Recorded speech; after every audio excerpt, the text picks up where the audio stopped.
That's life in New England, folks.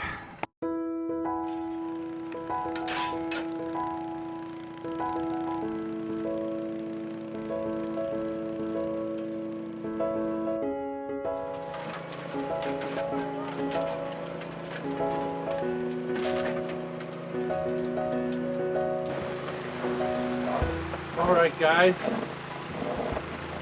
I let my snow blower to Heather. She's the director. She's going to get some stuff done.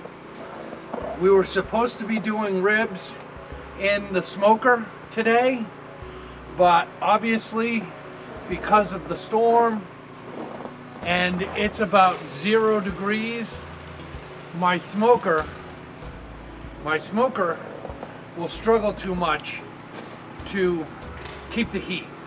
So we're going to put that off until next weekend. We got about 13 inches of snow here. Like I said, with the wind chill, it's down in the 0 to -0 degrees. So I'm going to get it cleaned up. They're here on the tractor. They're going to plow.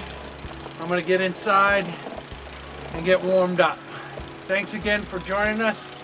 See you next week for those ribs in the smoker. Hit that subscribe button, hit that bell, and it'll let you know every time we have a video coming out. Till the next one, guys. We'll see ya. Bye.